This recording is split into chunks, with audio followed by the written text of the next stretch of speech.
Hey everybody, this is Roman from Roman Empire Entertainment. We're going to be doing a review of the Backrooms 2026 feature film. I'm joined with my good friend Noah here to give his take on the film. Please welcome Noah. And Noah, please tell us Howdy, about everybody. uh, please tell us about the movie and the lore. Okay, so obviously there's been like 4 years worth of lore before this movie. I've been following Kane, I'd say probably for like 2 or 3 years. I really like his stuff in terms of like backrooms things. I think his stands out, like not even close is the best that there is. Um, but it's interesting going into this movie having watched all that because there's so much that's different compared to the original YouTube series. Because the YouTube series, sometimes it'll be like a 45-minute video, but sometimes it'll be literally like a 60-second video. And it's just like, well, what the hell was that? What am I even supposed to glean from that? But it's interesting seeing it now with like a literal narrative, like a movie plot, as opposed to this guy's wandering around for 15 minutes and you don't really know what's going on. But it's interesting. There's a lot of carryover. You can tell that it's the same guy. He just very clearly now has a budget, and apparently a 10 million budget, which he's like what 10 times, 20 times that amount of money already, which is crazy.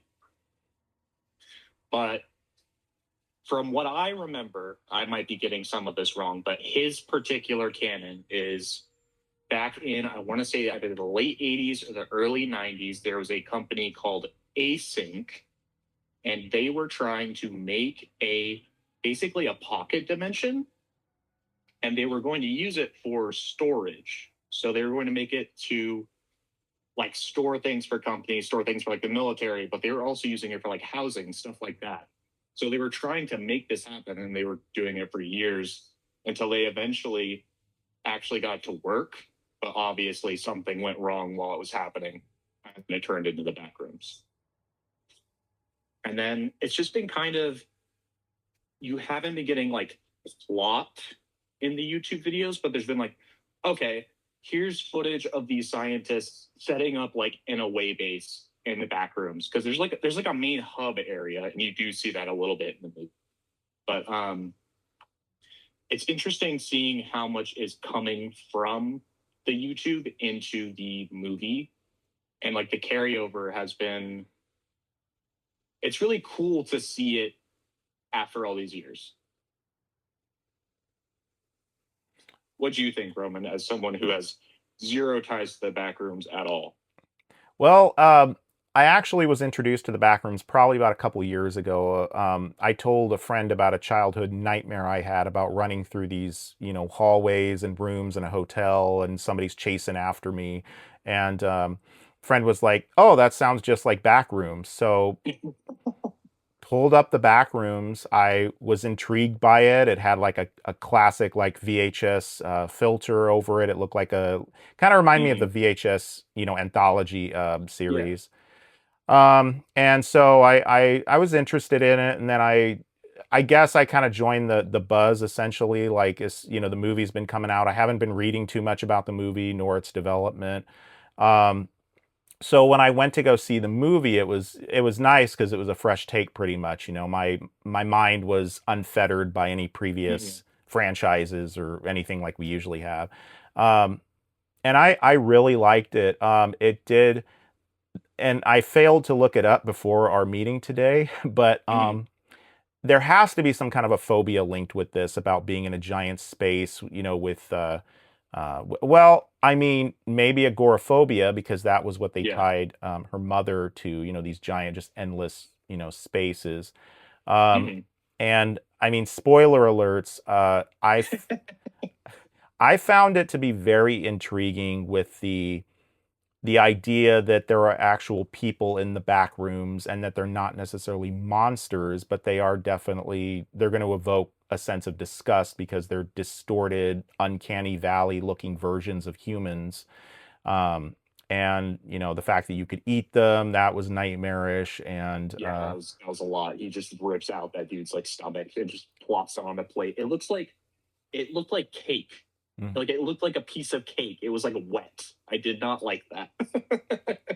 I thought it looked like fish. I thought it looked like some kind of like white fish that you like moist, wet white Yeah, fish. it was very upsetting to look at. And um, well, I yeah, it was very distorted and nightmarish. so it's interesting because like that whole aspect, when I say that this is like different, up until the movie, there have not been like human-like creatures in the Backrooms. Like all of that is new. So like I went into the movie knowing what I know, but then those things showed up and that was completely new to me. I had never seen that before. I was like, oh, this is horrifying. I hate this. But even in terms of like, so they go into like how the Backrooms kind of works. They don't say it outright, but it seems like more or less what's happening is that when things encounter the Backrooms or when the Backrooms gets in like proximity to the real world, it makes basically a shitty copy of whatever it's encountering. So in the YouTube series, they don't say that because everyone that goes in there, it's like, well, I don't know what this is. I don't know what's happening. And even the scientists don't really know what's happening. But it's interesting getting that context now because it's like, oh, I always just assumed that things were just slipping through because you know he goes through a wall and then he's just in there. I always assumed it was stuff like that, stuff just falling in.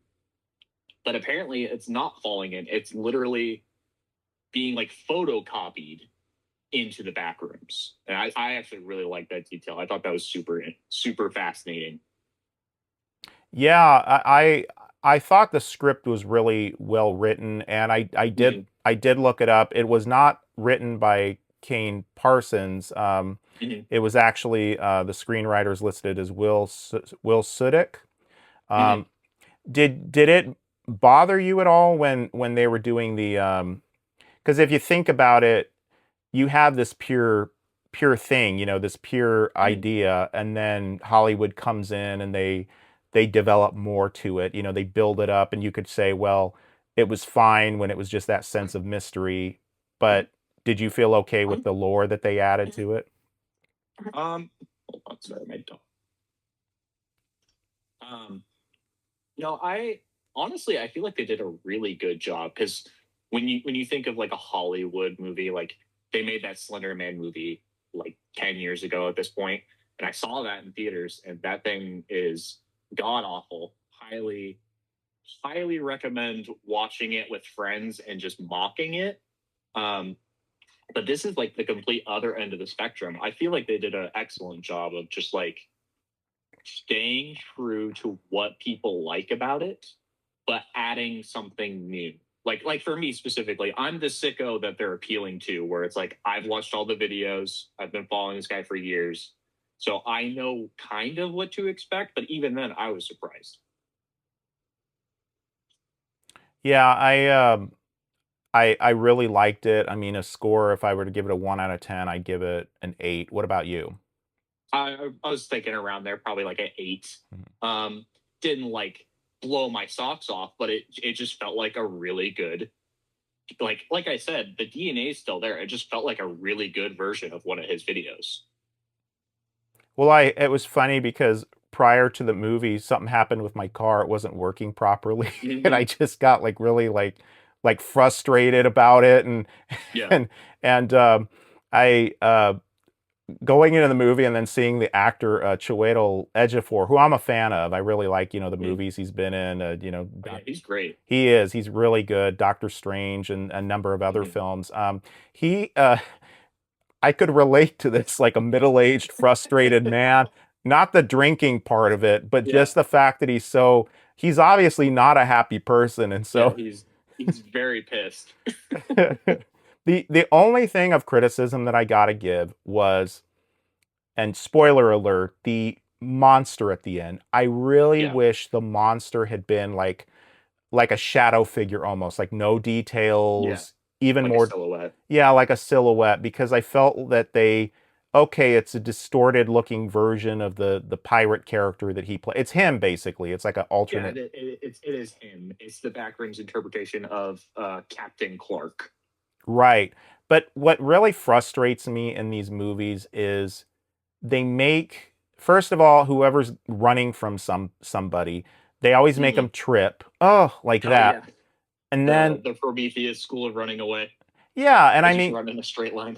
exactly. And this creature, it moved like a Night of the Living Dead style zombie. It was very slow and It was lumbering. very slow. Yeah, and she did the smart thing. I mean, she took the peg leg off, but it Hmm. was like they always leave the monster behind. They beat it up, falls to the ground.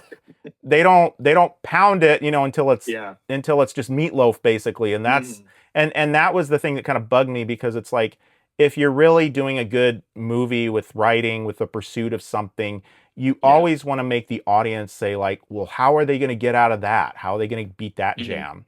That was my only criticism of the whole movie, which was otherwise really entertaining. Yeah. No, I get what you mean, but it does make sense because with that new aspect, like the living things that are in there, that's all new. So it makes sense that async would be trying to capture them. And you see like the like exact recreation of the furniture store, but they have like that little they have the little bait caveman. I love the caveman cutout. That was so funny to me. He's just speaking like a bunch of different languages. But then they have like these, I don't know what it's spraying them with. It's like some sort of fire extinguisher, but I'm assuming it's like cutting out the oxygen so they just pass out. But they have like this whole ring set up to where if he does come and destroy that little caveman like he did the other one, they can catch it and then they can study it. And you see that at the very end. She walks by a room and you see the I don't know if he's like dead or if he's just on a table, but you see Captain Clark and they're like doing X-rays of him, studying him. And I was like, oh, okay, I'm wondering how much of the movie's plot is going to be carried forward if Kane does more of his YouTube series. Well, it was brilliantly done. I love the fact that it's basically like it's not only an alternate version, it's like everything on Earth, you lose your sock or you lose something and it ends up, in this Yeah. kind of Alice in Wonderland through the looking Mm-hmm. glass distorted version. And I love the fact that there's levels to it. I love the fact that Oh yeah. it's almost like an infinite series of Mm-hmm. multiverses in these rooms and these interiors. And and again, that really goes back to like just this nightmare, I think that we Yeah. all we all relate to, and I think that's why they hit it on the head with this one. That was another thing that was interesting to me because in the YouTube series, they don't say that the Backrooms is growing. I always assumed that it grew to a point and then it stopped. I just assumed it was massive. So realistically, it'd be extremely difficult to actually see all of it. But you see it in the movie, it's recreating things in like real time, which is crazy. I didn't even know that was a thing until the movie happened. But then there's also the part when she's running from Captain Clark and she goes through that door and she looks forward and there's just a pit in the ground. Like something just, it looks like someone took a slice of cake out of the back rooms and just scooped it out. That part was actually really interesting to me because other than his backroom series, Kane has another series called The Oldest View, which is it's very similar, but it has to do more with like dead mall aesthetic. Like the feeling when you're going through a mall and you're like, oh, this is creepy. There's nobody here. Um, I like to think that is a nod to that because the shot composition, there's like that staircase that leads to nowhere, and then there's like a hatch in the roof. That is almost shot for shot something that has happened in his YouTube series before. So it felt like a little callback without it being like canon. Like they even play the music they use in that video. It was very interesting to me. Well, for future iterations of this, if they want to do more sequels, I would definitely say lean heavy on the idea of the infinite space. Like no matter where you go, you can't get out of it. Um, the monsters, I think, are very interesting. The non-threatening kind of figures, I really love that. It adds to the Yeah, surreal. they just kind of stand there. They're just creepy. Like he literally scalps that one and it does nothing. It just sits there.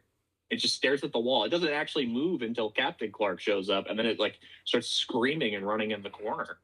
It reminds me of those really bad, and I don't mean bad because they were well done, but it reminds me of those AI videos that were coming out all last year of the people like, eating their hands and the hands turned into Oh like, yeah. Hmm. ketchup and mustard. Or whatever it Yeah. was, Yeah. It's just that level of disgust that we're expecting to see when, Hmm. individuals do something like things do stuff like that. Um, but yeah, I really I enjoyed the movie. I would highly recommend it, and I'm looking forward to the spin-off rip-offs. We'll get Parkade next year. Oh, there's already like you know how clowns is like a buzzword in like the algorithm, and then there's like Amityville, that sort of thing. Sharks, Exorcist, Backrooms is starting to become one. There's literally one I saw called Amityville Backrooms, and it has nothing to do with either. It's just a guy in a house. What about Backrooms NATO? See, honestly, like especially because it's so popular and it's doing so well, there's definitely going to be so many because I believe it's public domain. Like, obviously, I'm assuming A24 has some sort of like trademark or copyrights for this specific version, but I want to say people can make their own Backrooms movie. Hmm. I'm not sure legally how that works, but I know there's going to be, if it's not the back rooms, it's going to be the back lot. It's going to be some random version of what is a word for back and room. Oh gosh. Oh boy.